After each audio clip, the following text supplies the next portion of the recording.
ketika masyarakat tidak banyak terlibat, maka semakin banyak yang tidak bertanggung jawab dan dia tidak mau tahu terkait bagaimana masa depan ini akan dibentuk. Nah, ini dulu mungkin yang ingin saya sampaikan, bahwa partisipasi itu harus terus ditingkatkan, tidak hanya oleh KPU, tidak hanya oleh Bawaslu, tidak hanya oleh para parpol, para politisi, tapi juga oleh seluruh masyarakat, terutama kalau kaum intelektual. Bagaimana kaum intelektual juga bisa menjadi agen untuk merubah pola pikir masyarakat di akar rumput yang sudah berpikir pragmatis untuk menjadi berpikir tidak lagi pragmatis ya. Jadi itu mungkin Dinda Nurholis yang mungkin perlu saya sampaikan, bahwa partisipasi perlu untuk ditingkatkan, mengingat partisipasi melibatkan masyarakat banyak untuk memiliki rasa tanggung jawab terhadap masa depan negara ini, masa depan daerah kita masing-masing. Nah, mungkin itu untuk Dinda Nurholis. Kemudian untuk Bawaslu tadi mungkin saya belum menyinggung nih, Bang Rusidi Rusdan.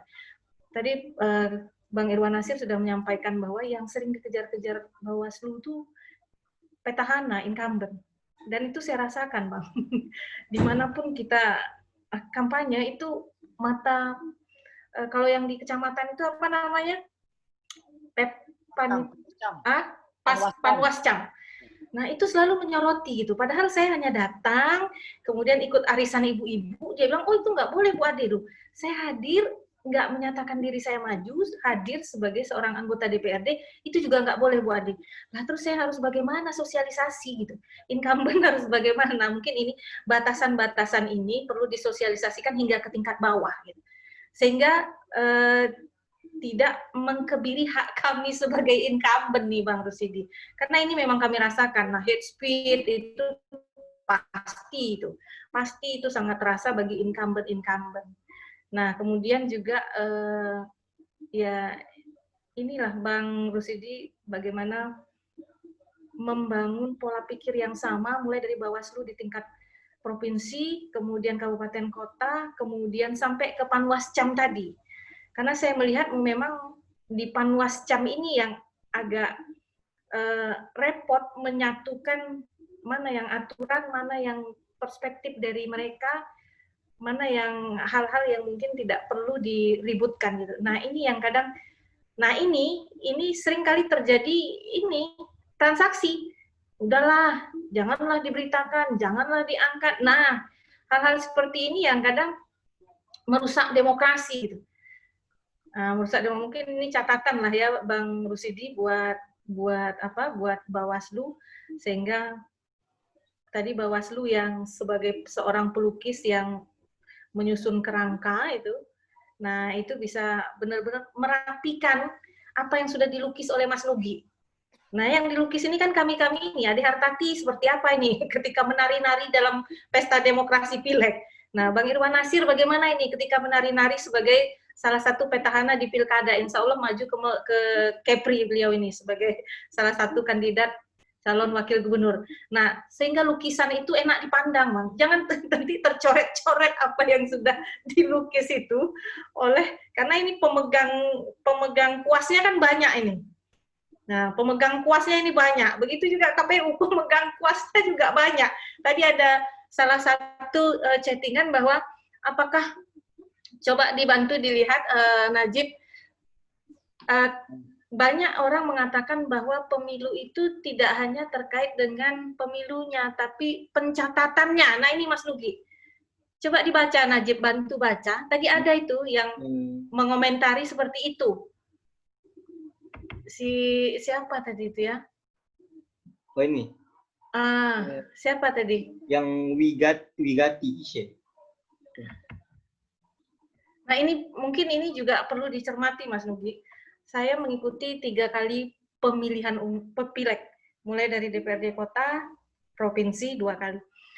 Ketika di kota itu memang 2009 itu saya mengalami satu hal yang mungkin mencederai demokrasi. Karena ketika itu apa yang terjadi di perhitungan suara tingkat kecamatan itu menghilangkan hak saya sebagai salah satu politisi yang pemilik suara terbanyak di dapil itu.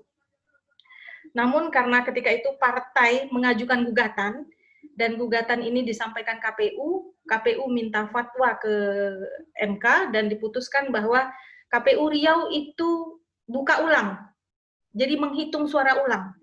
Jadi satu-satunya KPU Kota Pekanbaru waktu itu membuka kotak suara ulang dan menghitung ulang, satu-satunya di Indonesia, untuk mencari suara Ade Hartati tadi, Mas Nugi.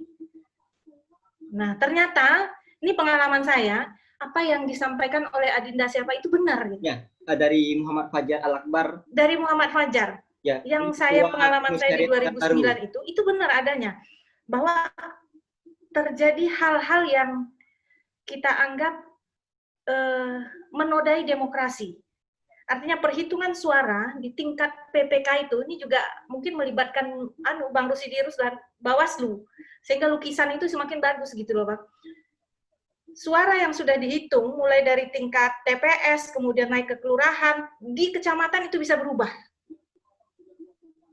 Bisa berubah dan itu saya salah satu korban waktu itu, tapi diselamatkan oleh adanya fatwa dari MK yang meminta KPU Kota Pekanbaru membentuk tim pencari fakta. Waktu itu diketuai oleh Pak Fahri Yasin. Nah, kemudian buka ulang dan suara saya kembali dan akhirnya saya dinyatakan sebagai pemenang kontestasi Pileg 2009 untuk dapil Bukit Raya, Marpoenda, Medan, Tenayan untuk DPRD Kota Pekanbaru. Nah, kemudian ke 2019. Nah, ini mungkin saya tidak tahu kesalahan yang disengaja atau tidak disengaja oleh KPU dan juga mungkin Bawaslu. Ada tertukarnya surat suara di salah satu kelurahan yang ada di Kota Pekanbaru untuk tingkat kota waktu itu. Nah, disinilah banyaknya mungkin permainan-permainan yang semakin menodai demokrasi, sehingga lukisan yang tadinya indah itu ya jadi buram, Mas Nugi dan Bang Rusidi. Nah, 2019 ini ketua saya menceritakan pengalaman juga.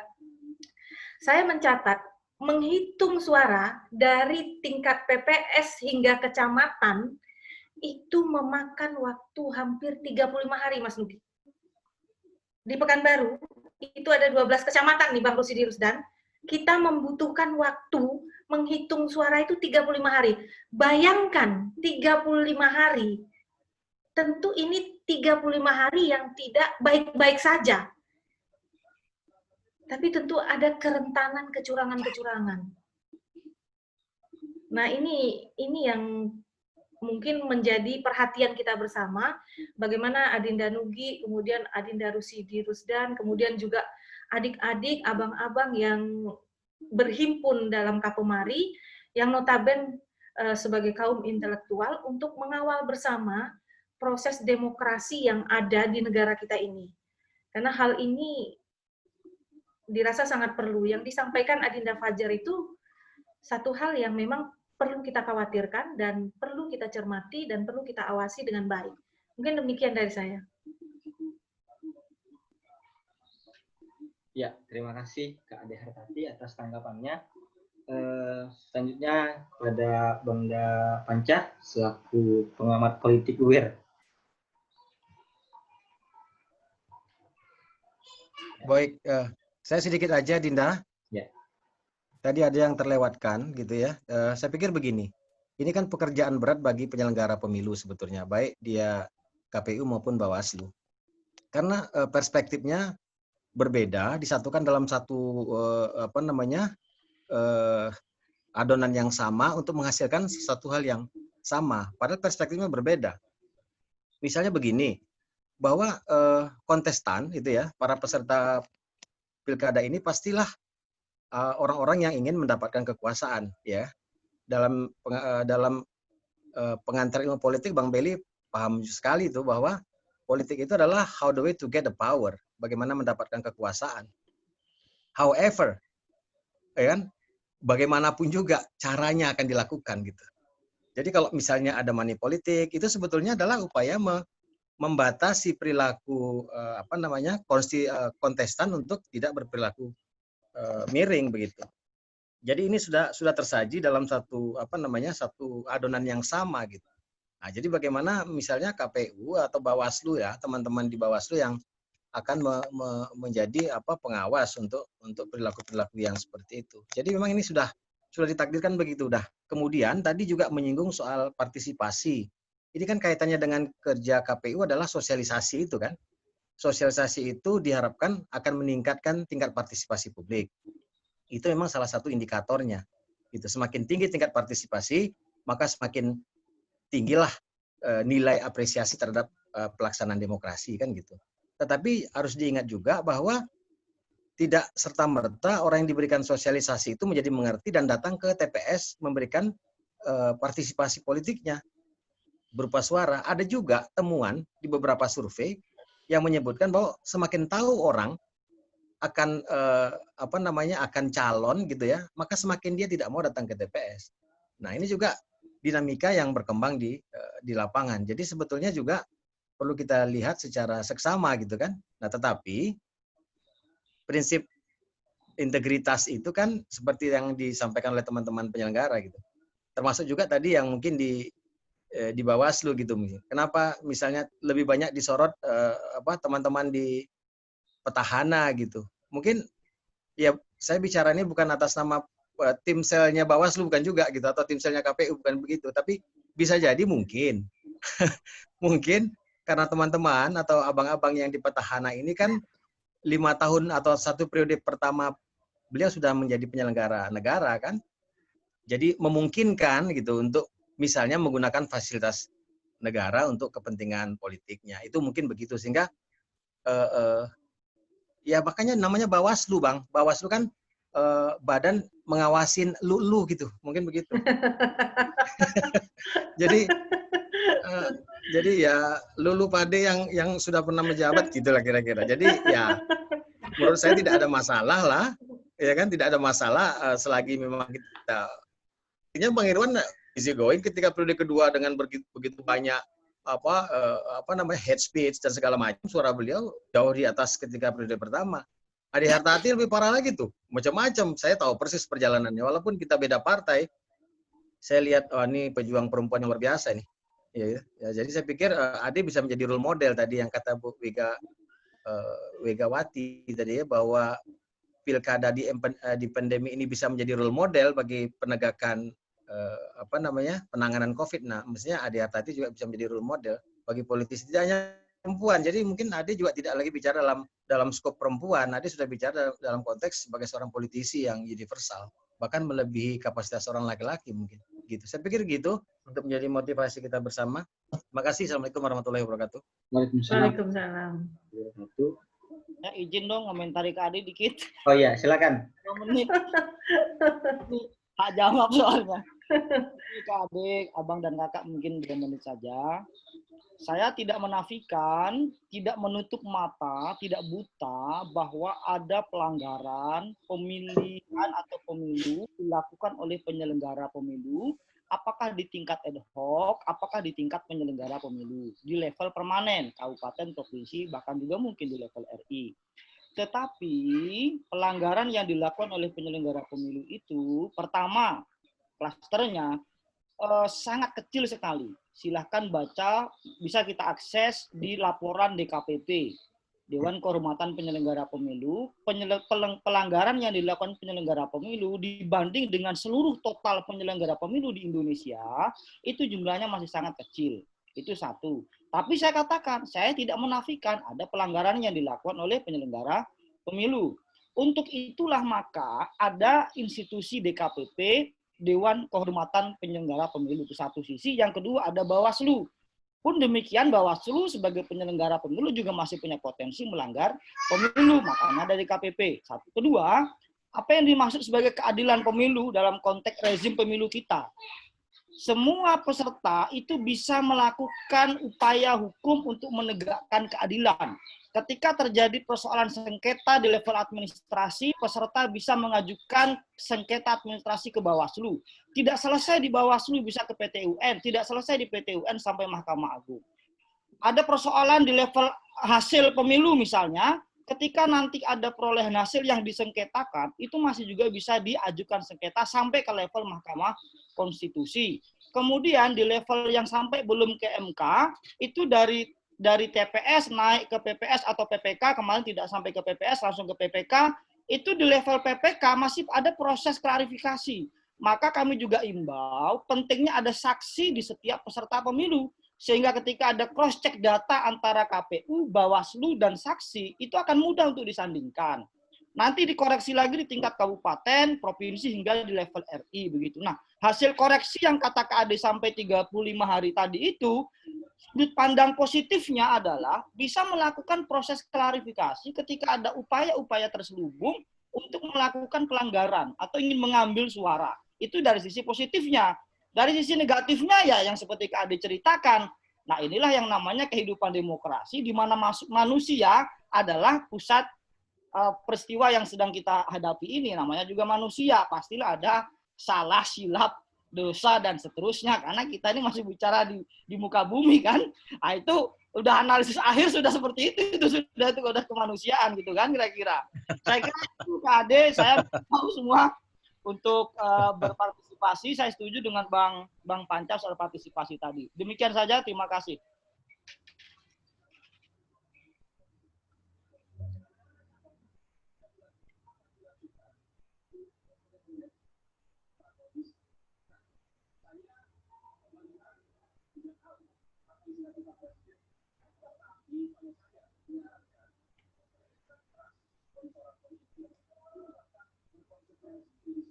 Ya, kepada Bang Nugi terima kasih atas jawabannya untuk Kak Ade. Selanjutnya mungkin pada penanggap Abang Dairwan Nasir memberikan tanggapan terhadap pertanyaan-pertanyaan tadi, juga tanggapan daripada penanggap yang lain. Pada Abang Dairwan Nasir dipersilakan. Baik, terima kasih Adinda Najib ya. Saya mungkin tidak berpanjang-panjang ya, itu sudah sangat lengkap. Saya ingin mungkin sedikit merespon apa yang disampaikan tadi oleh Ketua Bawaslu kita, Adinda Rusdi ya. Betul Adinda Rusdi bilang tadi bahwa KPU, Bawaslu ini menyiapkan panggung dan sound systemnya gitu.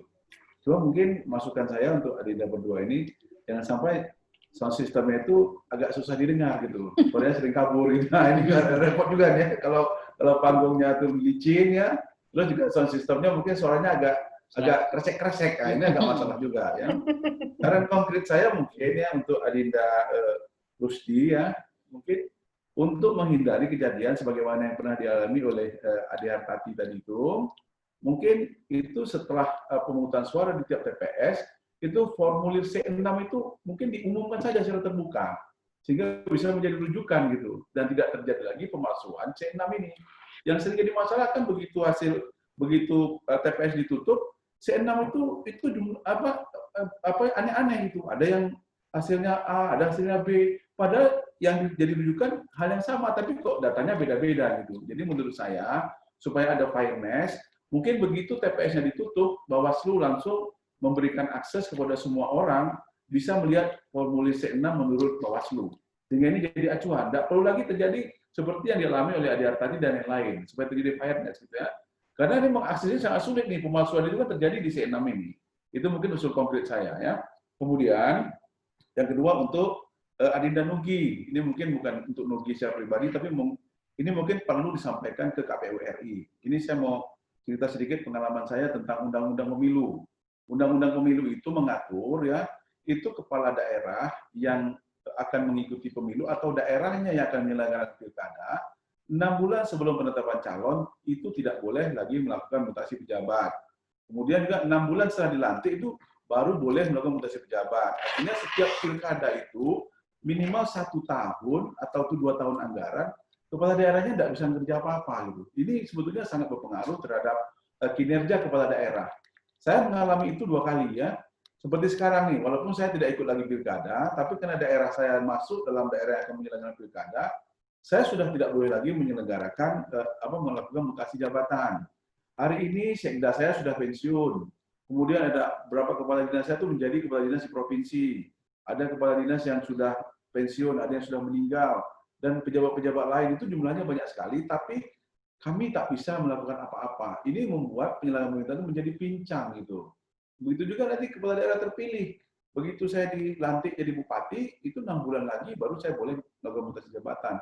Ini juga berbahaya. Kenapa berbahaya? Pengalaman saya ya, itu begitu kita menang, yang dikatakan ASN netral itu nggak ada itu, ya nggak ada. Saya katakan ASN netral itu nggak akan pernah ada gitu.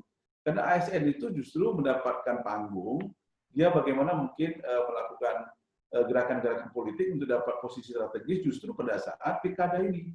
Bagaimana mendekati salah satu calon, mungkin memberi kontribusi apa gitu, dengan harapan nanti akan diperhatikan pada saat penyusunan kabinet. Nah, selama katakanlah saya menang, kemudian beberapa ASN kemarin itu yang berseberangan dengan saya, itu dia melakukan gerakan-gerakan yang merusak sistem di dalam gitu. Itu saya alami betul gitu. Selama 6 bulan itu saya tak bisa melakukan apa-apa. Karena saya harus menyelenggarakan apa yang sudah ada, memakai semua perangkat pejabat yang sudah ada, dan ketika dia berseberangan dengan saya, dia merusak sistem yang ada. Dia mengacau balaukan semua pilihan pemerintahan, sehingga akhirnya itu memberi bom waktu kepada kepala daerah yang baru saya dilantik ini. Nah, jadi ini mungkin masukan yang konkret ya untuk Nugi. Ini mungkin bisa diwacanakan untuk KPU di pusat sana, agar untuk pasal ini perlu direview kembali. Untuk mungkin kemaslahatan pilkada yang lebih bernilai, yang lebih bermanfaat, dan yang lebih bermartabat, serta mungkin untuk tidak merugikan waktu untuk melakukan pembangunan selama 5 tahun kepemimpinan kepala daerah terpilih. Mungkin itu dari saya. Terima kasih semuanya. Sampai jumpa lagi. Ya, silakan, Mbak Eli. Saya tambah sedikit aja nimbrung tentang partisipasi tadi, ya, biar tambah pusing semua. Jadi bagi saya partisipasi dalam pilkada itu tidak menentukan kualitas pilkada. Ya, argumentasinya begini, kalau di Amerika itu yang tertinggi pemilihan presiden itu zamannya Bill Clinton dan Barack Obama, dan itu tidak lebih 60% dari penduduk Amerika yang punya hak pilih memilih. Kenapa? Nah, analisanya secara akademis ketika itu, karena seluruh rakyat Amerika itu sudah tahu siapapun yang menjadi pemimpin mereka itu pasti negaranya akan lebih baik. Gitu. Ya, pasti tidak ada yang akan merusak negaranya. Nah, di Indonesia itu perilaku pemilih itu yang paling sulit kita teliti. Saya sudah sampaikan dengan Nugi itu. Ya. Nah, paling sulit karena bagaimana partisipasinya mau diangkat? Ya karena rakyat itu siapapun yang maju jadi pemimpin itu mereka sudah yakin itu tidak akan menyelamatkan negaranya gitu. Ya. Nah, jadi mereka tidak punya partisipasi dalam memilih, ya itu sampai saat ini perilaku pemilih itu masih seperti itu gitu ya. Nah, tadi saya sempat berdiskusi dengan Pak Irwan ya, dengan Bang Irwan, ya kalau mau pilkada ini menarik ya partisipasi dari pemilih, ya yang tampil itu memang punya daya tarik, gitu. Ya punya daya tarik dan banyak potensi yang bisa meyakinkan pemilih itu untuk mereka datang ke TPS. Tapi kalau calonnya nanti tidak bisa dijual ke masyarakat, ya nggak usah berharap lah partisipasi politik itu. Saya pikir itu untuk membuka wacana diskusi untuk ke depan. Jadi kita coba lihat daerah-daerah kalau kualitas bakal calonnya itu tidak di atas standar, ya saya yakin partisipasinya juga akan turun. Saya pikir demikian. Terima kasih. Tadi 60 orang, sekarang udah kurang, udah ada mana? Ya, terima kasih kepada seluruh narasumber dan juga penanggap pada malam hari ini. Cukup banyak masukan dan tentunya juga pendapat-pendapat. Ya kalau dibahas sampai habis ini sepertinya waktunya nggak cukup. Mengingat juga ini sudah hampir pukul 11 malam, sudah kurang lebih 3 jam kita bersama-sama berdiskusi pada malam hari ini.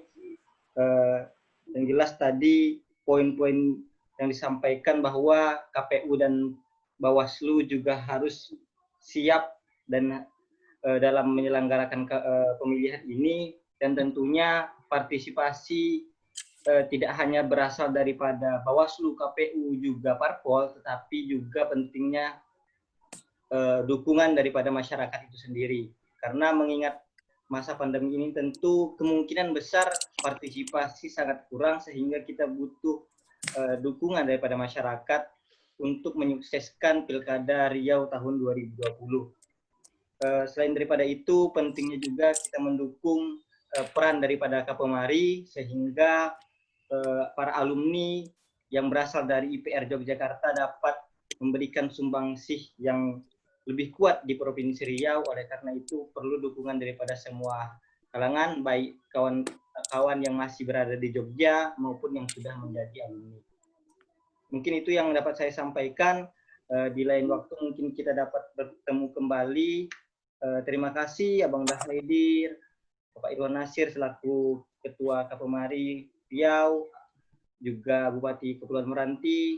Tadi ada Abang Muhammad Yamin selaku Wakil Kapolmari, juga narasumber pada malam hari ini Bang Nugroho, juga Bang Rusidi Rusdan dari Bawaslu, Kak Ade Hartati, juga Bang Panca, tadi ada juga Abang Ismail, ada Bang Salmon, Dimisioner Bang Rinop, juga tadi ada Bang Heru, dan masih banyak lagi yang tidak bisa saya sebutkan satu persatu. Terima kasih banyak atas partisipasinya pada malam hari ini. Demikian yang dapat saya sampaikan, kurang lebih saya mohon maaf. Assalamualaikum warahmatullahi wabarakatuh. Waalaikumsalam warahmatullahi wabarakatuh. Azab awak malamku. Ada serang deh Bang Nasir. Bang Irwan awak tari pasal 1 berlaku Bang Panca. Tapi kalau dalam pemilu pasal 1 tidak berlaku dong, tidak.